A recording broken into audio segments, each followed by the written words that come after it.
So yeah, I'm a man with.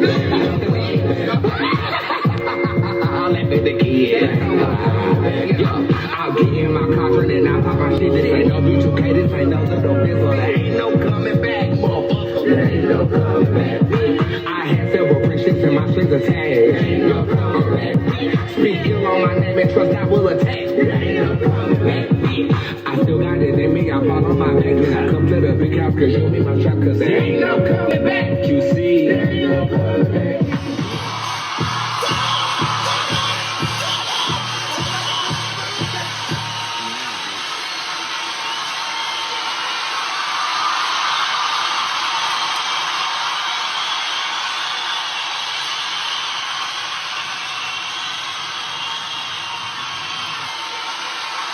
Monkey Paw Productions has done it again. Again, I say, Monkey Paw Productions has done it again. Have you guys seen Wendell and Wild that is located on Netflix as of right now? All hell, Monkey Paw Productions. You guys fucked it up. No shade. No shade. So look, before I get to talking about this and critiquing of this, I want to give a very special shout out to Monkey Paw Productions, who's actually been in contact with me behind the scenes after I gave my note critique on what I felt the message was in that programming, and I will do the same for Wendell and Wild. Spoiler alert, though. Spoiler alert. I don't know why it's so difficult for me to say that. Probably because my tongue hasn't been working the way that it's supposed to. Oh, but it will.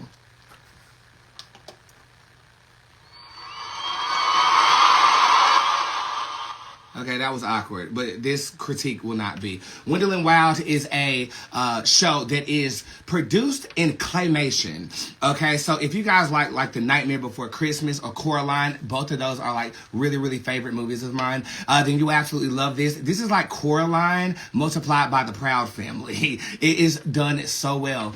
It is about this individual by the name of Kat who ends up causing a car accident because she was biting into an apple that had a twin-headed worm come out of it. It freaked her out, and she screamed during a nightly storm, and her father and mother end up veering off into a lake. The car ends up becoming submerged with water, and the mother looses Kat's restraint so that she could swim out. But unfortunately, the parents of this individual die in the flood. From there, time elapsed about 8 years, and she was sent off to juvenile camps.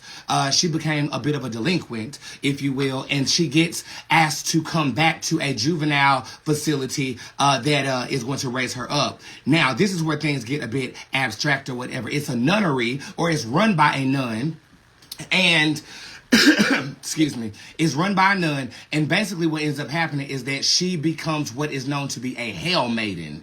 A hell maiden is a creature who has the ability to summon demons. It's a living creature who has the ability to coerce and summon demons to do their bidding. Wendell and Wild are actually the demons who are assigned to her, and they are instructed to be the hair grower of a demon by the name of Beelzebub. Or Buffalo Belza is what the show calls it. Now, do you guys remember the Jeffrey Dahmer reading that I gave? And I said Beelzebub was running rampant in entertainment. Well, clearly, I'm not the only person that feels that way. They actually use the conduit in which she summons these demons and calls it Beelzebub. And then the demon that is being serviced by the demon of the Hell Maiden is named Buffalo Belza. I'm not the only one that recognizes that the industry is being run by a hierarchy demon by the name of Beelzebub. And I told you guys never to speak that name. And they don't speak that name in Wendell and Wild. They actually just allude to it. So this to me feels like a receipt, if you ask me, to be honest with you. Because it feels like a receipt to me, because how in the hell else did I know that, you know, Beelzebub was running the Dahmer situation, and then it's comedically or animatedly portrayed in the Monkey Paw production of Wendell and Wild, okay? So throughout this time period, she summons these demons so that they can bring her parents back from the dead, right? Now, the individual who is running the facility, the juvenile facility, ends up dying, and those two demons that were summoned ended up using the hair cream for Buffalo Belzer, they find out that it brings things back to life, and they end up bringing back the headmaster who was running the nunnery, right? And it's interesting because when he comes back from the dead, he's wearing a Pope hat. He looks like the damn Pope. What are you trying to say, Jordan Peele? Okay, I don't know if you guys pay attention to little koi signs and symbols, but this is very highly symbolic that you would interpret it that way. So they bring him back, and they actually she raises these demons up for that purpose. There's another individual involved with this by the name of Raul, who is the witness to everything. Nothing is going to be working unless you have a witness, somebody to bear witness to what it is that you are conjuring and or doing. And these are occult principles here that Monkey Paw Productions is eliciting with this programming, and I find it to be scary. I actually had to not watch it. I actually watched it again yesterday because I know I was going to talk about it today. Also involved in this orphanage, you got these 3 other individuals who are students who are basically brain dead as fuck. Like they just go with whatever. They cheer for whatever. They cry for whatever. They don't really have a sense of self here.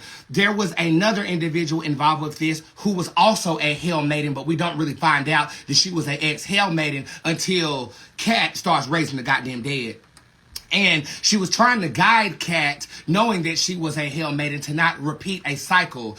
The person that she ends up being in a relationship with is collecting demons for his entertainment. And so, anyways, long story short, they're all going up against the Claxtons, which is a corporation that is basically taking over the whole goddamn town. They want to build a I don't know if it was a prison is what they wanted to build. They wanted to build a prison. And their daughter is also located in the same facility that Kat got issued to be a part of. Long story short, they ended up raising all of these dead folks so that they can pass a vote and say that they can actually build these private prisons. When Kat was away, though, the Claxtons were responsible for burning down the brewery in which was Kat's parents, right? So they actually burned it down and they killed everybody in it. The story ends up ending with them resurrecting the old factory workers who voted against the private prisons. And then those old factory workers also served as witnesses to the actual burning and murder of all of them.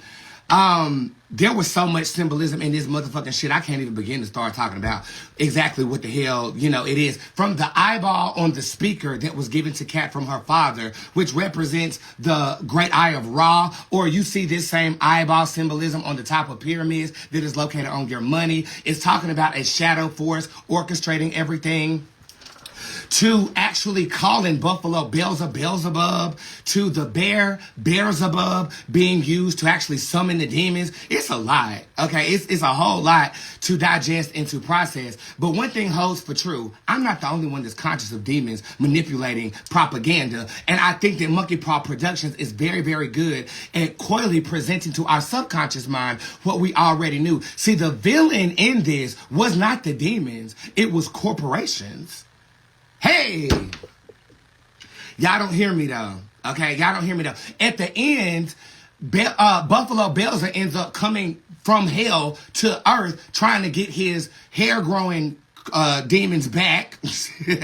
And their whole goal was to make a theme park in hell that was the best theme park ever. He kept making more like little minion demons do his duty because his other demons kept disappearing.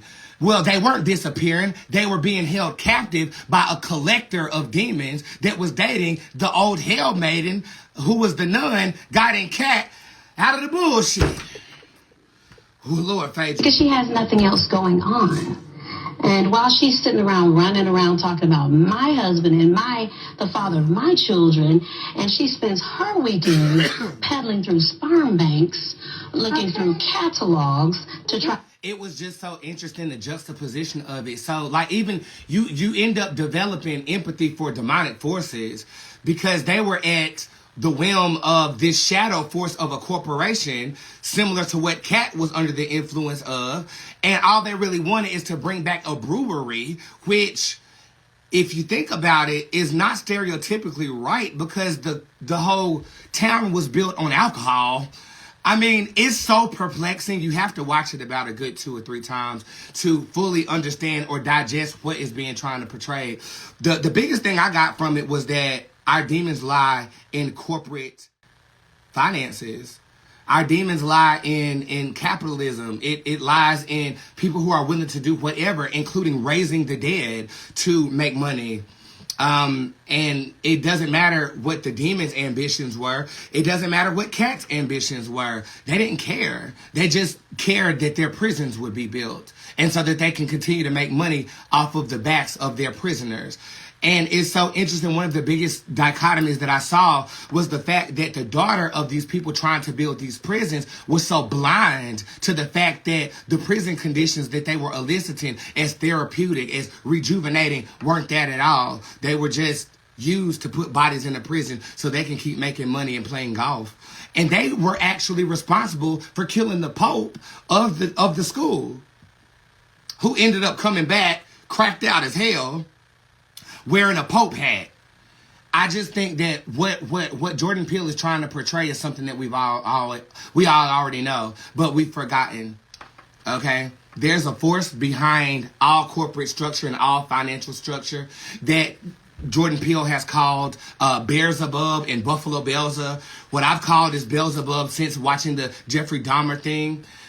I think that in bringing attention to it on a subconscious level is not so literal that not everybody's going to understand. But I do, in fact, urge everybody to watch it at least one time and then develop your own opinion about it. Again, Wendell and Wild, located on Netflix as of right now. And y'all really need to go ahead and produce a psychic something or other. Okay? I got some ideas. Come fuck with me. I'll suck at it.